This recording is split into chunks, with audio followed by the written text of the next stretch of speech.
Hello everyone, welcome to the channel. इस video में हम लैक ओपेरॉन को डिस्कस करेंगे। तो ये जो लैक ओपेरॉन है, इसको समझने के लिए हमको ये डायग्राम समझना होगा। ये डायग्राम दो पार्ट में है। पहला है इन एब्सेंस ऑफ इंड्यूसर, दूसरा है इन प्रेजेंस ऑफ इंड्यूसर। यहाँ पे इंड्यूसर का मतलब लैक्टोज है। तो इसको समझने के लिए हमको ये वाला डायग्राम समझना होगा। तो ये जो सेगमेंट है, यहाँ से यहाँ तक ये डीएनए का सेगमेंट है और इस सेगमेंट पे कुछ जीन प्रेजेंट है। 4 तरह के जीन को यहाँ पे हमको पढ़ना है। ये यहाँ से यहाँ तक रेगुलेटरी जीन है, ये वाला प्रमोटर जीन है, ये वाला ऑपरेटर जीन है और ये यहाँ से यहाँ तक स्ट्रक्चरल जीन है। स्ट्रक्चरल जीन के 3 सब पार्ट है, जेड, वाई, ए। ये आई जो है रेगुलेटरी जीन, ये इनहिबिटर, आई से इनहिबिटर शो कर रहा है, पी से प्रमोटर, ओ से ऑपरेटर और जेड वाई ए जो है स्ट्रक्चरल के सब पार्ट हैं। तो नॉर्मली जब इंड्यूसर यानी कि लैक्टोज नहीं प्रेजेंट होता है, तब ये जो रेगुलेटरी जीन है, इनहिबिटर जीन है, ये एक रिप्रेसर आरएनए बनाता है, रिप्रेसर एमआरएनए बनाता है और ये रिप्रेसर एमआरएनए रिप्रेसर प्रोटीन बनाता है। ये रिप्रेसर प्रोटीन इस ऑपरेटर के साथ जाके बाइंड हो जाएगा, जिससे इस ऑपरेटर जीन पे आरएनए पॉलीमरेज बाइंड नहीं हो पाता है और इस वजह से ये स्ट्रक्चरल जीन है जो है किसी तरह का एंजाइम नहीं बना पाता है।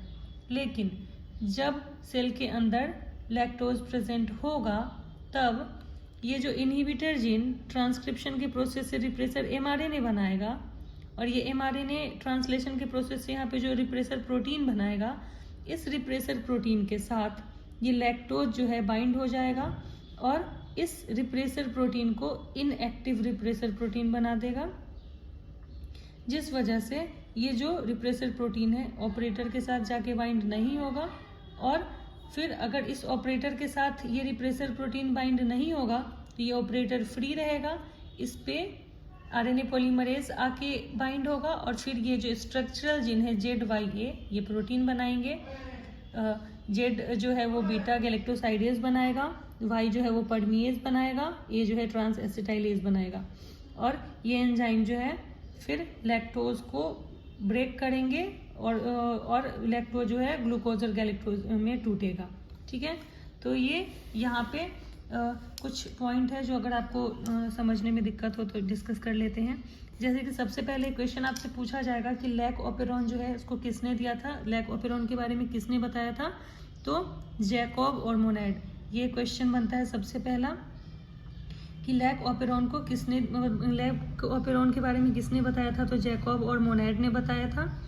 दे were first to elucidate the transcriptionally regulated system, इन्होंने पहली बार इस ट्रांसक्रिप्शनली रेगुलेटेड सिस्टम के बारे में बताया था। इन लैक ओपेरॉन, हियर लैक का मतलब लैक्टोज है, पॉलीसिस्ट्रोनिक स्ट्रक्चरल जीन। देखो पॉलीसिस्ट्रोनिक का मतलब हो गया कि यहाँ पे जो स्ट्रक्चरल जीन है इसके 3 जेड वाई ए है, तो जेड जो है वो एक सिस्ट्रॉन हो गया, वाई जो है वो एक सिस्ट्रॉन हो गया, ए जो है एक सिस्ट्रॉन हो गया। तो यहाँ पे 3 सिस्ट्रॉन की बात हो रहा है, एक जेड, एक वाई, एक ए, इसीलिए यहाँ पे पॉलीसिस्ट्रोनिक जो है लिखा हुआ है।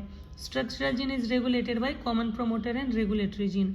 यहाँ पे 3 तरह के सिस्ट्रॉन जेड वाई ए जो है एक कॉमन प्रोमोटर और रेगुलेटरी जीन से जो है रेगुलेट हो रहा है। ठीक है, उसके बाद आपको यहाँ पे 1-2 लाइन और है, जैसे लिखा हुआ है कि the lac operon consist of 1 regulatory gene, the I gene. ये जो है एक रेगुलेटरी जीन है जो कि आई जीन है और यहाँ पे आई जो है इसका मतलब इनहिबिटर है, ना कि इंड्यूसर। ठीक है, उसके बाद यहाँ पे है ये जेड जो है वो कोड करता है बीटा गैलेक्टोसाइडेज को। यहाँ पे देखिए जेड जो है वो कोड करता है जेड जो है वो कोड करता है बीटा गैलेक्टोसाइडेज को और ये जो बीटा गैलेक्टोसाइडेज है ये लैक्टोज को ब्रेक करते हैं ग्लूकोज और गैलेक्टोज में। वाई जो है वो परमीएज एंजाइम, यानी कि थोड़ा सा लैक्टोज तो प्रेजेंट होगा सेल के अंदर और बहुत और ज़्यादा लैक्टोज को एंटर करने के लिए परमीएज एंजाइम जो है ये वर्क करता है। ये प्रोसेस कहाँ होता है, तो जनरली बैक्टीरिया के अंदर होगा, प्रोकैरियोट्स के अंदर लैक ओपेरॉन होगा, बैक्टीरिया के अंदर।